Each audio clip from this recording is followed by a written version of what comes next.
አሁን ላይ ጥያቄያችን ሁሉ በቀጣይ የት እንገንባለው ነው። ምቾታችሁና ምርጫችሁ ስለሚያሳስበን እኛ እዚህ ገንብተናልና ኑሩ አንልም። ምርጫችሁ የት ነው? የት እንገንባላችሁ እንጂ። ቴምር ፕሮፐርቲዎች ነን። በመዲናችን አዲስ አበባ በአራቱም አቅጣጫ መዳፋችን ያልዳሰሰው አሻራችን ያላረፈበት መንደር እንዳይኖር ተግተን እየሰራን ነው። በቡልጋሪያ፣ በፒያሳ፣ በአያት 49፣ በጋርመንት፣ በሳር ቤትና በአቧሬ የመኖሪያ ቤቶችን በባለ 1 መኝታ፣ በባለ 2 መኝታ፣ በባለ 3 መኝታ ቤት አማራጮች እስከ 35% ከሚደርስ ታላቅ ቅናሽ ጋር እየሸጥን ነው። እንዲሁም የንግድ ሱቆችን በፒያሳ፣ በጋርመንት፣ በገላንና በቡልጋሪያ ከ500 ሺህ ብር ቅድመ ክፍያ ጀምሮ ከ10% ቅናሽ ጋር ሽያጭ ላይ ነን። ምን ይሄ ብቻ! እኛ ዘንድ ቤት መግዛት ከመኖሪያ ቦታነት በላይ ሆኗል። ዛሬ ከቴምር የምትገዙት ቤት ከኢትዮጵያ አየር መንገድ የሸባ ማይልስ ስጦታ ያስገኙታል። አሁኑን ይወስኑ፣ ቤትዎን ይግዙ፣ ህይወትዎን ያሻሽሉ፣ ዓለምን ይዙሩ። ይደውሉልን። ቴምር ፕሮፐርቲስ የህልሞ ማረፊያ።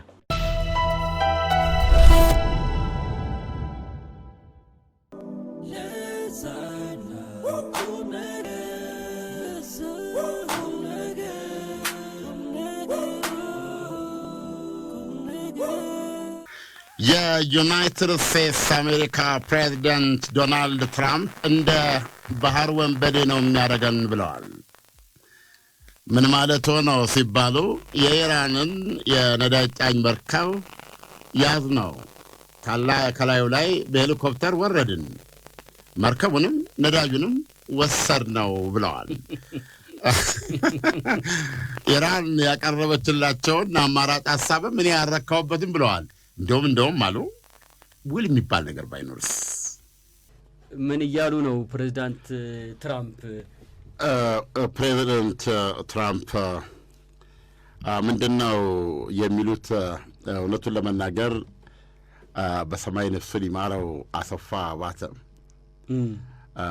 የማትበላ ወፍ ይል ነበረ። ተይዛ በጭራ የማትበላ ወፍ ተይዛ በጭራ ልቤን አደማችው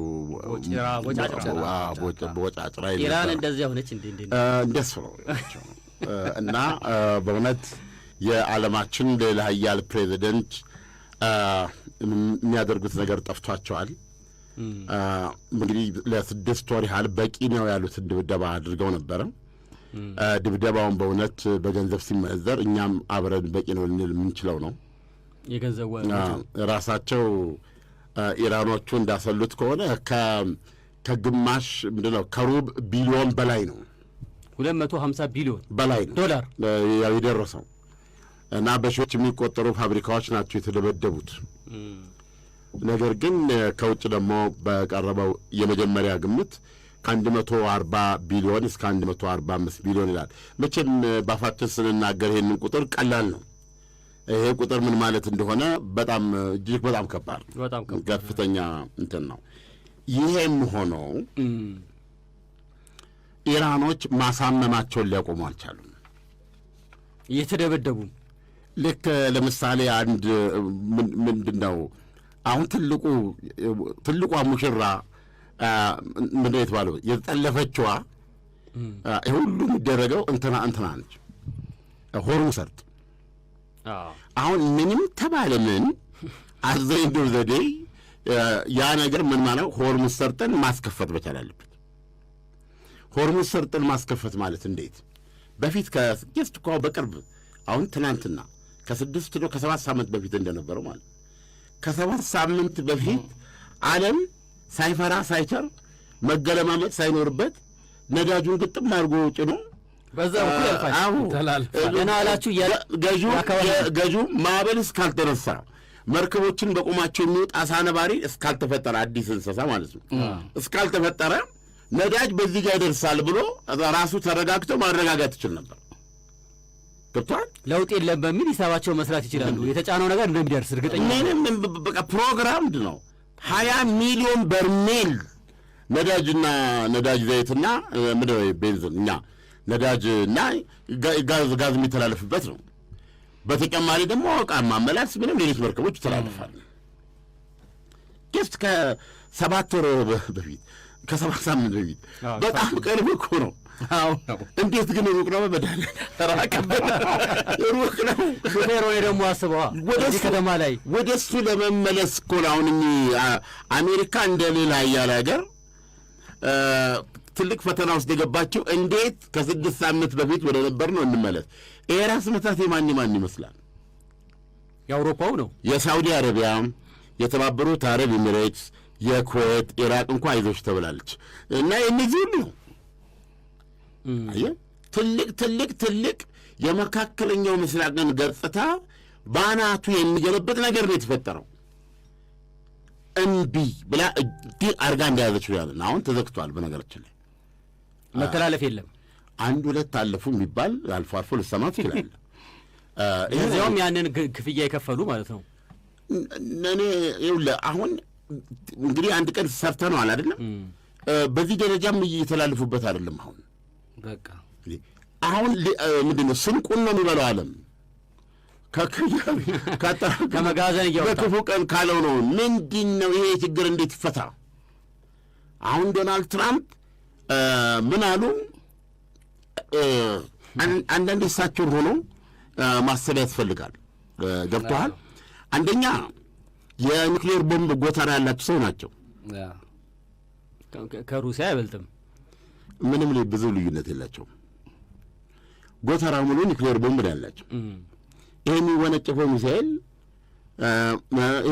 ምንድን ነው መድፉ ምጥራ ልዩ መሳሪያው አይነት የጦር ጀቱን አይነት ለመዘርዘር እንኳ ይከብዳል።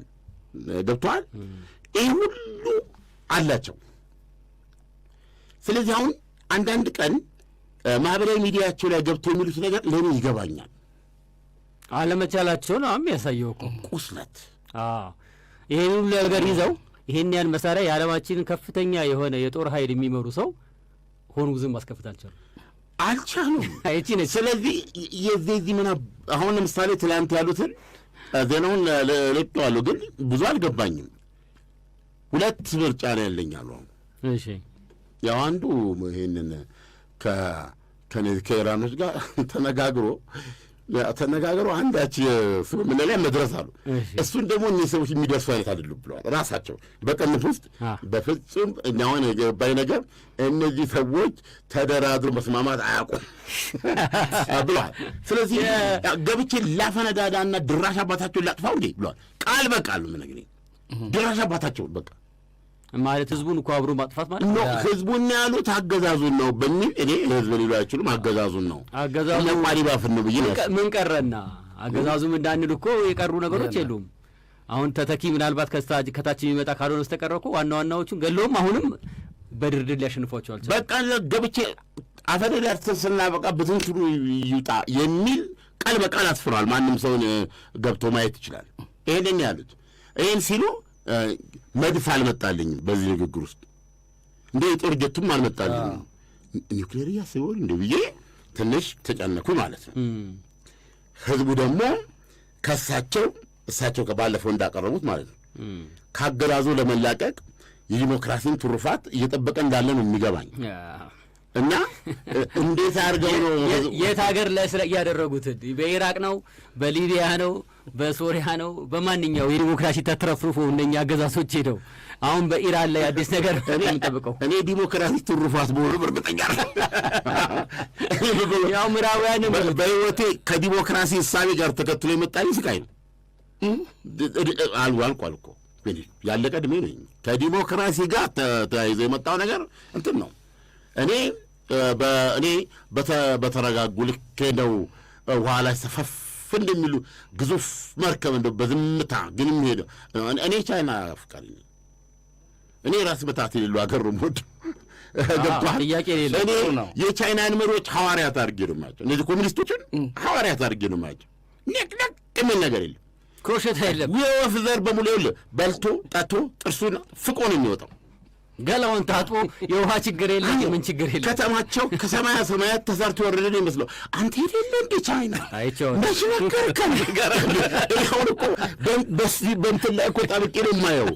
እንደ ሁሉ ነገር አዲስ አረማመዳቸው ራሱ እኮ ቻይና ላይ የሚያስገርም ነገር ቤጂንግ ላይ ሄደን ቤጂንግ እንግዲህ አይ ቲንክ ወደ ከዚህ በኋላ በበቂ ሁኔታ ማብራሪያ ማሰጠት ከሆነ አትሄድም። ወደዚህም ነው ቀጥል።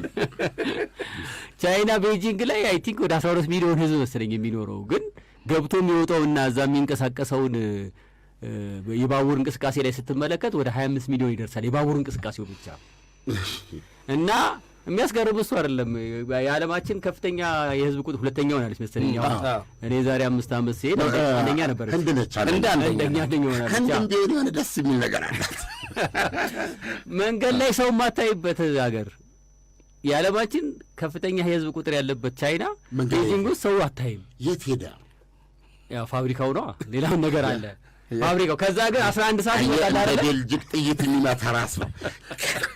11 ሰዓት ይወጣል። መሽለፍ ለከተ የዛን ጊዜ እምን ውስጥ ነው ከቤት ውስጥ ነው የወጡት። ሄዳሉ ባቡሩ ይመጣና ቀጥ ሲል ወደ 2000 ሰው ምናምን አንዴ ይወጣል፣ ይዘረገፋል። ወደ ይዘረገፋል። ወዲያው ደግሞ 2000 ገደማ ይገባል፣ ይመጠጣል።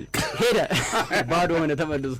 በየ5 ደቂቃው ነው ይሄ ትርኢት የምታየው። ይሄ ነው ራስ ማለት። ይሄን የፈጠሩ ሰዎች ናቸው። እኔ ሐዋርያት የምላቸው ለምንድን ነው እንትኑ እንደዚህ ጠረጴዛ ራሷ ቻይና ከሰራችሁ ይታያቸዋለች። እና የሆነ ረጅም ስንጥር ይዘው ነው የምነግርህ በህዝቡ መፍለክለክ ላይ ታኮ የሚፈጥር እንቅስቃሴ የሚያገኝ እሱን ብድክ ያስወጡታል። እና ሚራክል በዘመናችን እያየን ያለነው ሚራክል እሱ ነው። ያንን ሁሉ የአዳም ዘር ወደ ስራ ወደ ትምህርት ጥያቄ የሌለበት የዲሞክራሲ ጥያቄ ተብሎ በየቀኑ ሰልፍና ምናምን የሌለበት ከእንቁላልና ከዶሮ ማይቀድማን አንተ በዚህ ተከራካር ቻይና ተሳራለች በዚህ በኩል ይሄንን። ስለዚህ በእውነት ነው የምነግርህ እያንዳንዱ ከቻይና ምድር የሚወለድ ሕፃን መዝሙር ነው ብዬ ነው የማስበው። የህይወት መዝሙር ነው። ነገ እዛ ትልቅ ማሽን ውስጥ የሚገባ ነው። ወደ ስራ ማስገባት ወደ ስራ ነው። አስለወጥከኝ እኮ እኝን ሰውዬው ዶናልድ ትራምፕ ረሳናቸው እኮ ቤሳቸው ጣጣ የምናወራው ስለ ሆርሙዝ ሰርጥ ነው። በነገራችን ላይ እሱ በመዘጋቱ ከተጎዱት ሀገሮች ነች። ግን ደህና አድርጋ አጠራቅማ ይዛለች ማለት ቻይና ነዳጅ። ግን ትንሽ ስለ ቻይና ማውራቱ በጣም አስፈላጊ። በእውነት ነው የምነግርህ። ሰው ምንድን ነው እነዚህ የሰዎች ያደረጉት ነገር ይህን ልናቅ አይገባም እንዴ? ተአምር፣ በእኛ ዘመን የደረሰ ተአምር ነው። ፊልም ያሳዩሃል። ቻይና ከዛሬ 60 ዓመት በፊት በእውነት ነው የምነግርህ ፊክሽን ነው የሚመስለው። በማርስና በቻይና መካከል ብዙ ልዩነት የለም። ቀይ አቧራ ነው የነበራቸው። የአሁኗ ቻይና ደግሞ እንዴት ነው ሰው ይሄን ሊሰራ የሚችለው? እንዴት ነው ሰው ይህንን መብራት ይህንን ህንፃ ይህንን የባቡር እንዴት በምን ጊዜ ሰሩት ነው የምትለው? ዝም ብሎ ከሰማይ ተሰርቶ በምንድን ነው የሚባለው እንትኖች ሲያስቀምጡ ያስተምሮ ቁጭ ያለ ከተማ ነው የሚመስለው። ስ ሚራክል አየህ፣ የሰው ልጅ ሚራክል ነው ራሱ ሲሰራ። አየህ፣ ሲሰራ የተማረውን ነገር ወደ ተግባር ሲማር ገብቶሃል። እንዲማር የምታደርገው ቻይና ተማር። በቃ እኔ የእውነት ነው የምነግረው። አንድ ማሳያ አለችኝ ደጋግሜ። ለነገራችን ላይ ካለ አንዲት ነገር ትበቃለች። ይገርማል። እውነቴን ነው የምነግርህ። ብዙ መጽሐፍ የበሉ ሰዎች አብደዋል። 2 መጽሐፍ ይበቃል። በትክክል ተጠቀምበት። በጣም ክበትማ ያነበብከው ነገር በቂ ነው። ጥስቅ አድርገህ አጣጥመህ ከዳር እስከ ዳር። ከዳር እስከ ዳር አለቀ። እንዲህ ነው እንጂ ነካ እንደሱ አይደለም። እንደዚህ ነው የማምነው። ምንድን ነው ቻይና ያደረገችው? ከእንዲህ ከአቧራ መሬት እዚህ ጋር የመጣችሁ ስትል አንድ ማሳያ ልስጥ። ይበቃኛል፣ ትበቃኛለች እስከ ሞት እሷ ምሳሌ ያደርጋል። ሌላ ሰው ካለው ደግሞ ይጨምር ካነበበው። እሷ ትበቃኛለች። እቺ የፈረደባት አፕልን በተመለከተ አሜሪካ ትሰራ ብለው ትንሽ ተወራጭተው ነበረ ዶናልድ ትራምፕ። አንዳንድ አለማወቅ ጥሩ ነው። እሳቸው የማያውቁት ብዙ ነገር አለ። እንዲህ ሲሉ የአፕሉ ሰው እየሄደና በቀላሉ የነገራቸው እኔ የእርስዎ ደጋፊ ነኛል። እዚህ ነው መሰራት ያለበት። እንደውም ምን አባቱንስና እዚህ ሀገራችንን ክብር ነው አለ። ውጭ እያሰራ የመጣን አሜሪካኖችን መጉዳት የለብን። አዎ እዚህ ነው መሰራት ያለበት። ግን ለአፕል 30,000 ኢንጂነር ከየት ያመጡልኛል አለች። 30,000 አሁን እሳቸው ግራ ገባቸው። የለንም እንዴ አሉ። ገና አያውቁም። የለንም እንዴ ሲሉ ይሄ እኮ ለአፕል ብቻ ነው። አፕልን የሚሰሩ በመቶ ሺህ የሚቆጠሩ ናቸው እዛ ቻይና ውስጥ ገብቶሃል። እቺ አንተ ዓለምን የምትዳስስበት መቼም እኔ ዓለም ከዚህ ከዚህ ዲጂታል ቴክኖሎጂ ከምትለው ከዚህ ከሞባይል ድሮ አንደኛ የገዛው ነኝ እኮ ነው ሞባይል በስልክነቷ የሚያውቅ ሰው ነኝ። 20 ቤት እንደነበረ እዚህ 20 ቤት ነበርኩ። ዋናው ኢንቨስተር አንተ አልነበርክም? የመጀመሪያው እሱ ይያለው አሁንም ተስጎት ጠብቅ እና ማን ነው የዛ ኤሪክሰንን ከያስኩበትና አሁን ባለው መካከል ያለው እንግዲህ የ300 እና የ400 ዓመት አርጌ ነው የማየው። ታች ስክሪኑ በተለይ ከመጣ በኋላ እኮ የለም። አንቢሊቬብል ህይወታችንን በሙሉ እንዴት እንደተቆጣጠረው ዓለምን ወዴት እንደወሰዷት። ለዚህ ነው ድሮ እኔ ለሞትማ ብዙ ስጋት የሌለው ሰው ነበርኩ። መቶዋን አትንካብኝ እንጂ እንደፈለግህ አድርገኝ የምል ሰው ነበርኩ። አሁን ግን መቼም መሞት አልፈልግም። የሚያመልጠኝ የሚያመልጥ እግዚአብሔር አልጨረስኩም። በማስታወቂያ ልታቋርጠኝ የቻይኖቹን በአንድ ቃልጭ የቻይኖቹ ይች ምሳሌ ሰውየው ምንድን ነው ያላቸው? በመቶ ሺህ የሚቆጠር ሰራተኛ ነው ቻይና ያለው ከነ ዋጋው ተመልከተው አለና ኢንጂነሩ ብቻ 30 ሺህ። ይሄ 100 ሺህ በሚቆጠር ሰው ግን የሚሰራው ነገር ፕሪሳይስ የሆነ ነገር የሚሰራው ቴክኖሎጂ ዋይዘን የሚሰራው ይሄ መሆኑን የሚያረጋግጡ 30 ሺህ ኢንጂነሮች አሉኝ አለ። ስልክ መሆኑን የሚያረጋግጡ ዶናልድ ትራምፕ አፋቸውን ደምደም አላቸው። ግራ ገባቸው እና ምንድን ነው የምትለኝ አሉት። ጥሩምባ አውጥቼ ከዩናይትድ ስቴትስ ከላይ ጀምሬ እስከታች የኢንጂነር ያለ ብዬ ብጣራ አዎ አላቸው። አንድ አዳራሽ ሙሉ ኢንጂነር ላገኝ እችላለሁ፣ 30 ሺህ ግን አላገኝም አላቸው። በአፕል ውስጥ ብቻ ነው ስሙ አይደለም ስራውን መስራት የሚችል ታሪክ መለወጥ የሚችል ያን ግድብ መስራት የሚችል መንገድ መቅለድ የሚችል እንዲህ አይነት ከተማ መስራት የሚችል እንዲህ አይነት እርሻ ማምረት የሚችል የት ነው የምታመጣው? አየት ትምህርት ጥራት ሲገናኙ ቻይና ውስጥ ያለው። ስለዚህ ለእኔ የቻይና ኮሚኒስቶችን ለእኔ ሳያቸው ፊት እነዚህ ሐዋርያቶች ናቸው።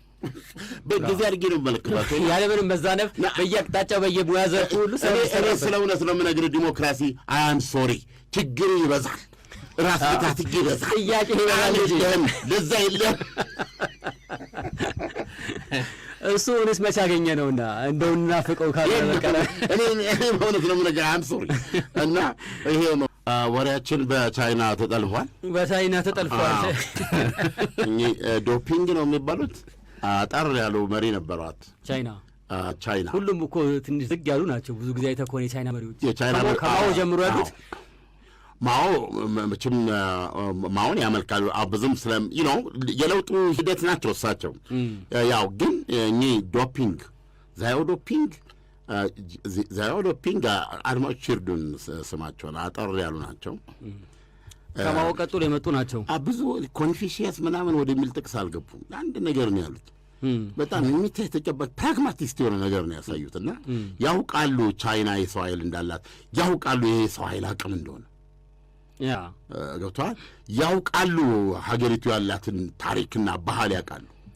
ገብተዋል።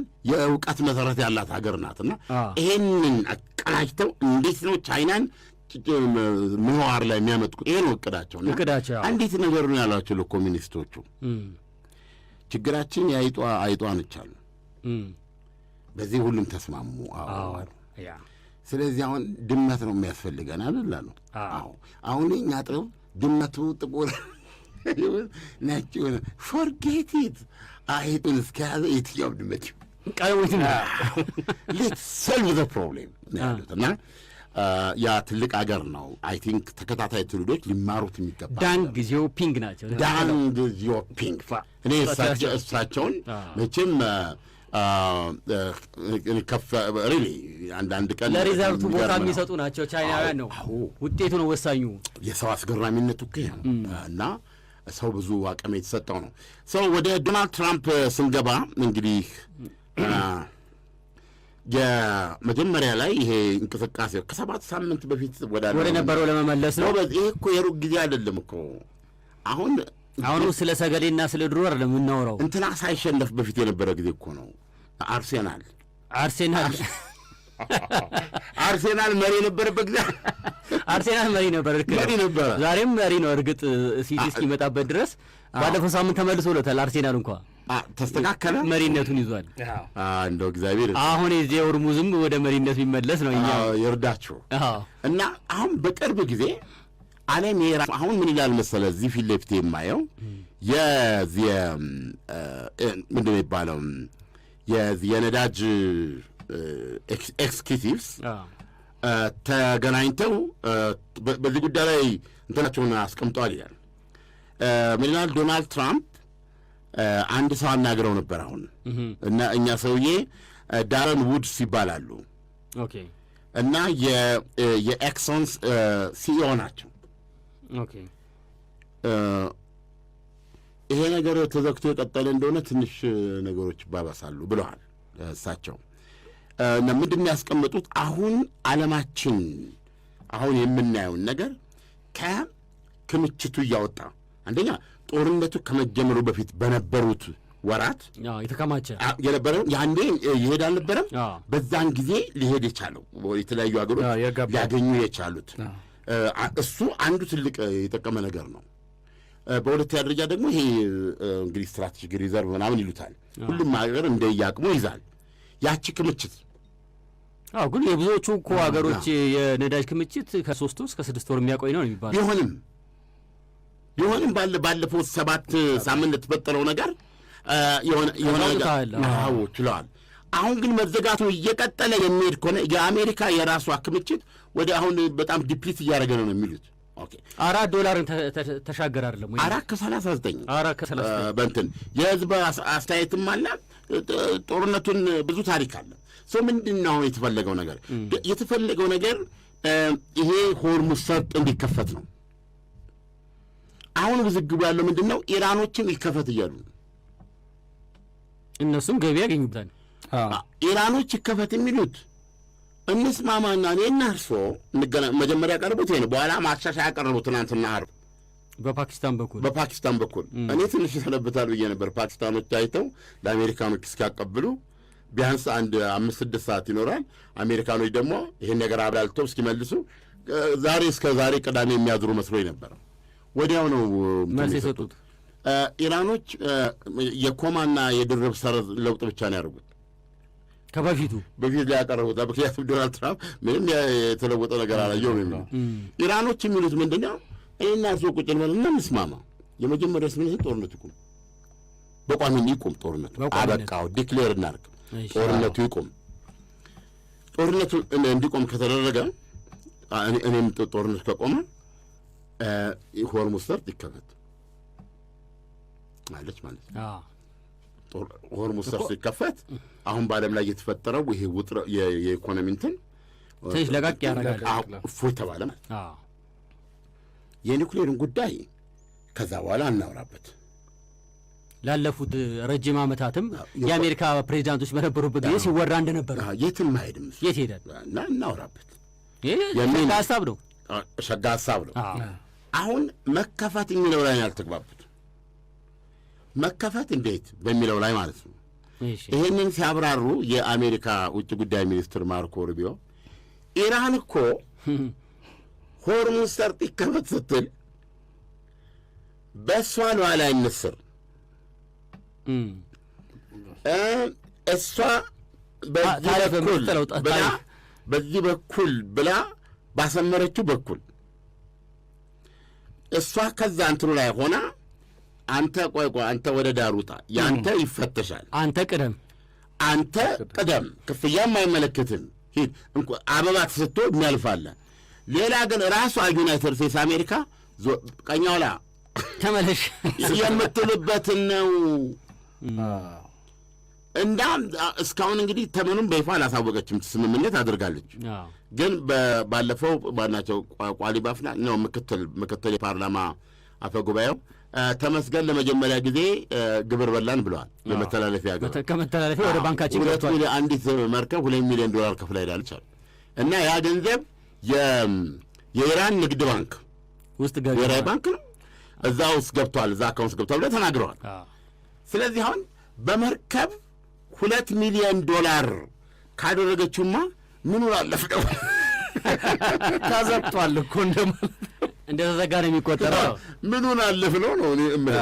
እና ኢራን እንደገና ይከፈት የምትለው እንደዚህ ነው። አሜሪካ ደግሞ እንደገና ይከፈት የምትለው ምንድን ነው እኮ? አሁን እኮ ማነች ኢራን እኮ ገና አላብራራችም አይደል? የሰላም ሀሳቧን እኮ መሆን አለመሆኑን የአሜሪካን ኤክስፐርቶች ትርጓሜ ነው ይሄ። ግን በዚህም ላይ መደራደር ይቻላል። እንዴት የሚያልፉት መርከቦች ወይ እንዴት እንዲያልፉ ነው? እኔ እንግዲህ እንግዲህ መቼም ስናነብ ነው የኖር ነው። ኢራን የተለየ ሀሳብ ላይ ይኖራት አያውቅም።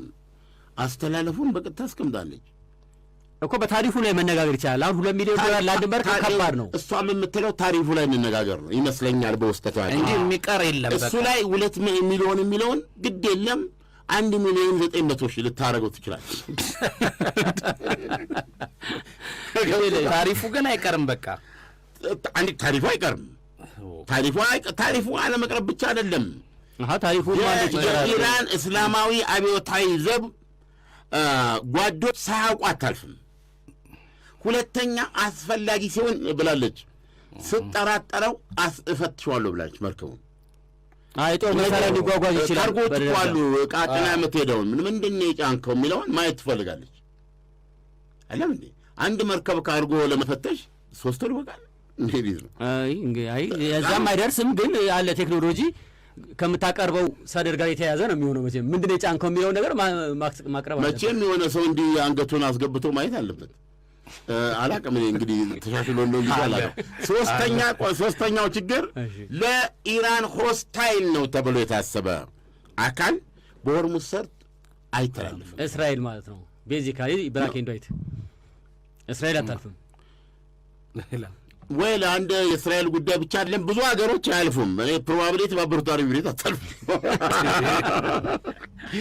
ስለዚህ እንዴት ይሁን ይሄንን ቢያደርጉ ነው የምነግርህ። አሜሪካን ጦርነት በመክፈት በእውነት ነው የምነግርህ። የጀርመኑ ውጭ ጉዳይ የጀርመኑ ቻንስለር እንዳሉት አቤት ኢራን አሜሪካን እንዴት አድርጋ ያዋረደቻት ነው አሉ። በነገራችን ላይ 5,000 ወታደር ከጀርመን ሊቀንሱ ነው ትራምፕ በለፈለፉ ይጠፉኝ ቻንስለሩን እንዲያው አንተንማ አሳይሃለሁ ብለው ማለት ነው። እንዴት ተዋረዱ። ይሄ እኮ ለፑቲን ምን ያህል የሚጠቅመው አውሮፓ ላይ ያላቸውን የጦር ኃይል እየቀነሱ ከሆነ ፕሬዚዳንት ትራምፕ ለፑቲን ምን ያህል ጠቀሜታ እንዳለው አሁን ቤተስኪያን አይጠፉም ነው ሲባል የሰማሁት። በጣም ምቾት ላይ ናቸው። በእውነት ያለንበት ሁኔታ በጣም አሳሳቢ ነው። አሁን ላይ ጥያቄያችን ሁሉ በቀጣይ የት እንገንባለው ነው። ምቾታችሁና ምርጫችሁ ስለሚያሳስበን እኛ እዚህ ገንብተናል እናኖሩ አንልም። ምርጫችሁ የት ነው? የት እንገንባላችሁ እንጂ። ቴምር ፕሮፐርቲዎች ነን። በመዲናችን አዲስ አበባ በአራቱም አቅጣጫ መዳፋችን ያልዳሰሰው አሻራችን ያላረፈበት መንደር እንዳይኖር ተግተን እየሰራን ነው። በቡልጋሪያ፣ በፒያሳ፣ በአያት 49፣ በጋርመንት፣ በሳር ቤትና በአቧሬ የመኖሪያ ቤቶችን በባለ 1 መኝታ፣ በባለ 2 መኝታ፣ በባለ 3 መኝታ ቤት አማራጮች እስከ 35% ከሚደርስ ታላቅ ቅናሽ ጋር እየሸጥን ነው። እንዲሁም የንግድ ሱቆችን በፒያሳ፣ በጋርመንት፣ በገላንና በቡልጋሪያ ከ500 ሺህ ብር ቅድመ ክፍያ ጀምሮ ከ10% ቅናሽ ጋር ሽያጭ ላይ ነን። ምን ይሄ ብቻ! እኛ ዘንድ ቤት መግዛት ከመኖሪያ ቦታነት በላይ ሆኗል። ዛሬ ከቴምር የምትገዙት ቤት ከኢትዮጵያ አየር መንገድ የሸባ ማይልስ ስጦታ ያስገኙታል። አሁኑን ይወስኑ፣ ቤትዎን ይግዙ፣ ህይወትዎን ያሻሽሉ፣ ዓለምን ይዙሩ። ይደውሉልን። ቴምር ፕሮፐርቲስ የህልሞ ማረፊያ።